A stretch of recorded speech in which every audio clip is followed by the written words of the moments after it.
The Sierra Nevadas in California, 10,000 feet above sea level.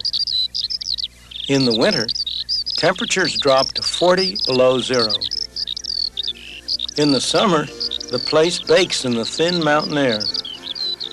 In this unlikely spot, the town of Bodie sprang up. In its day, Bodie was filled with prostitutes, drunkards, and gamblers, part of the colorful history of the American West.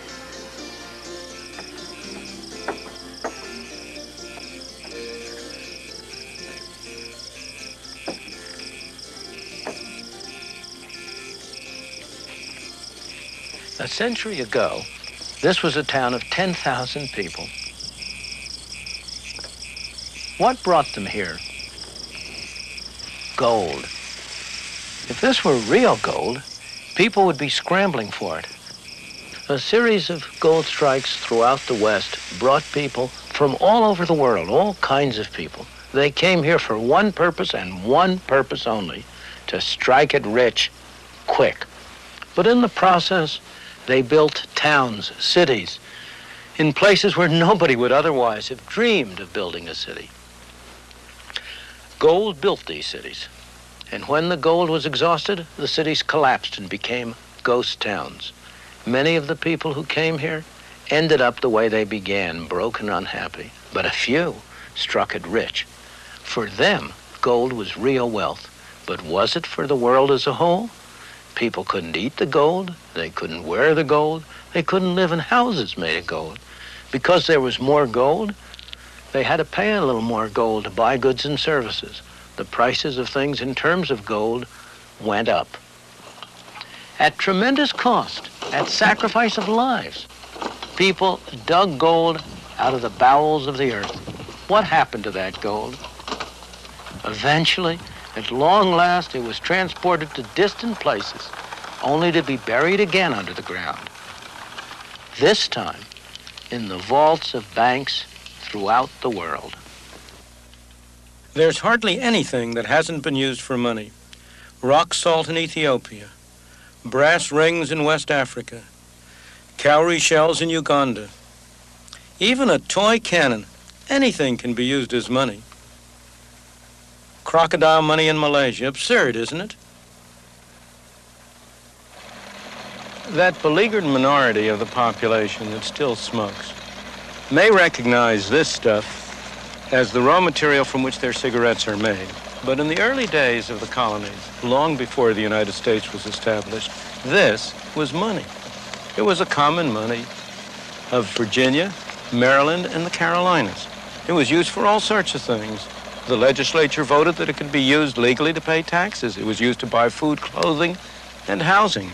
Indeed, one of the most interesting sights was to see the husky young fellows at that time lug 100 pounds of it down to the docks to pay the costs of the passage of the beauteous young ladies who had come over from England to be their brides.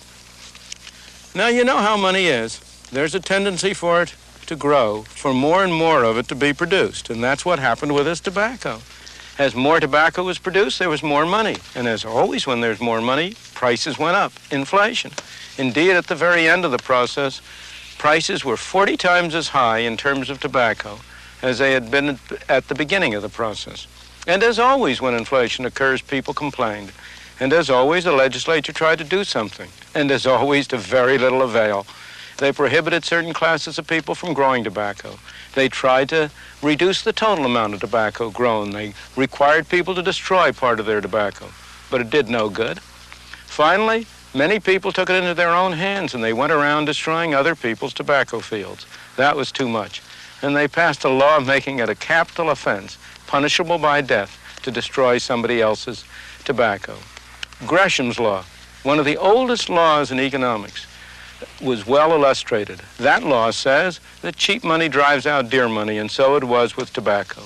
Anybody who had a debt to pay, of course, tried to pay it in the worst quality of tobacco he had. He saved the good tobacco to sell overseas for hard money. The result was that bad money drove out good money. Finally, almost a century after they had started using tobacco as money, they established warehouses in which tobacco was deposited in barrels certified by an inspector according to his views as to its quality and quantity. And they issued warehouse certificates, which people gave from one to another to pay for the bills that they accumulated. These pieces of green printed paper are today's counterparts of those tobacco certificates, except that they bear no relation to any commodity.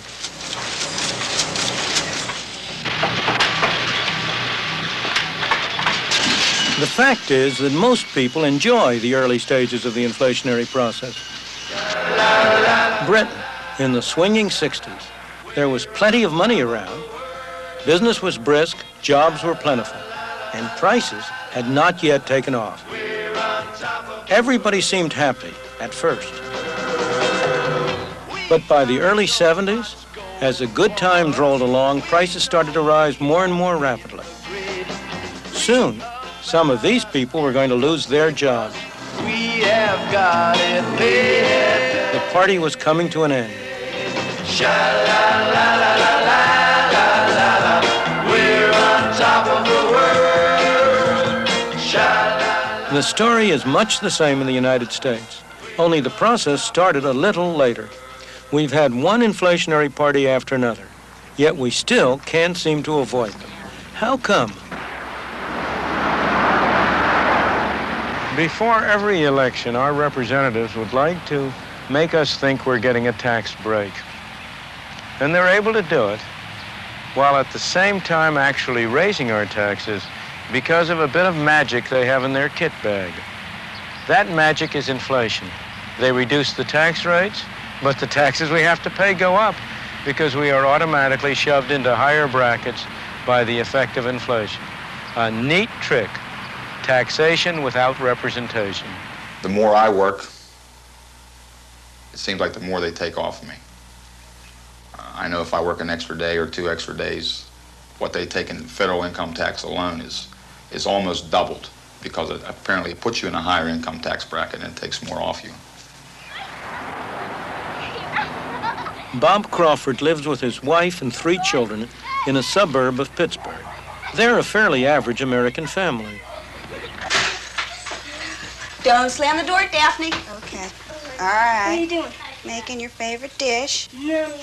We went to the Crawfords' home after he'd spent a couple of days working out his federal and state income taxes for the year. For our benefit, he tried to estimate all the other taxes he had paid as well. In the end, though, he didn't discover much that will surprise anybody. Inflation is going up. Everything's getting more expensive. No matter what you do, as soon as you walk out of the house, everything's going up. Your gas bills keep going up, electric bills, your gasoline. You could name 1,000 things that are going up, but just everything's going sky high. Your food. My wife goes to the grocery store. We used to live on, say, $60 or $50 every 2 weeks just for our basic food. Now it's $80 or $90 every 2 weeks. Things are just, they're going out of sight as far as expense to live on. Like I say, it's getting tough, and it seems like every month it gets worse and worse, and I don't know where it's going to end. At the end of the day, I've spent nearly $6,000 of my earnings on taxes. That leaves me with a total of $12,000 to live on. That might seem like a lot of money, but 5, 6 years ago, I was earning $12,000. How does taxation without representation really affect how much the Crawford family has left to spend after it's paid its income taxes? Well, in 1972, Bob Crawford earned $12,000. Some of that income was not subject to income tax. After paying income tax on the rest, he had this much left to spend.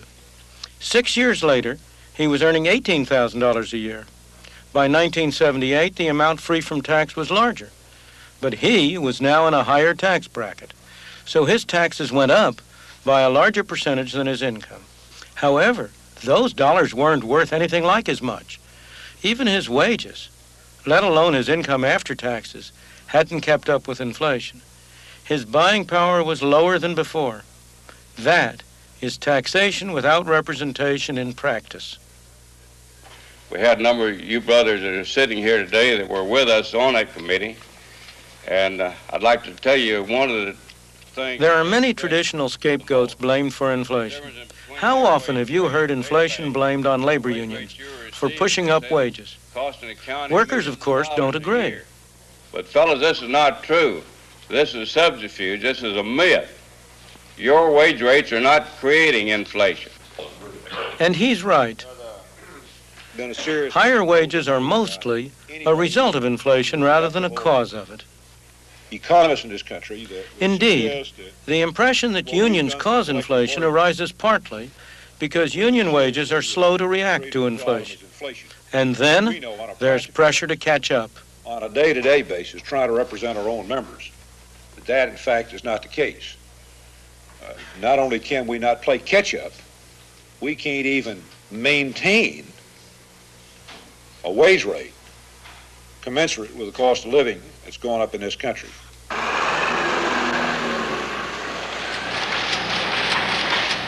The reason we have inflation in the United States, or for that matter anywhere in the world, is because these pieces of paper and the accompanying book entry, or their counterparts in other nations, are growing more rapidly than the quantity of goods and services produced. The truth is, inflation is made in one place and one place only, here in Washington. This is the only place where there are presses like this that turn out these pieces of paper we call money. This is a place where the power resides to determine how rapidly the amount of money shall increase.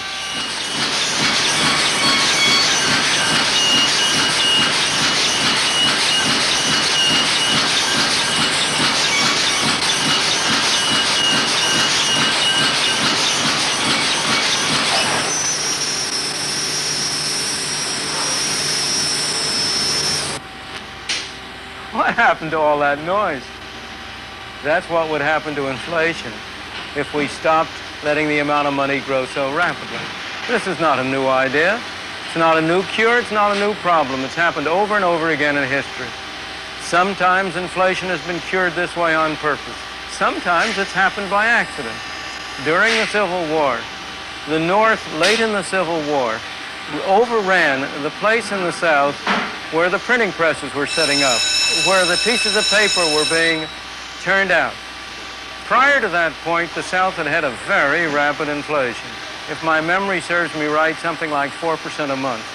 It took the Confederacy something over 2 weeks to find a new place where they could set up their printing presses and start them going again.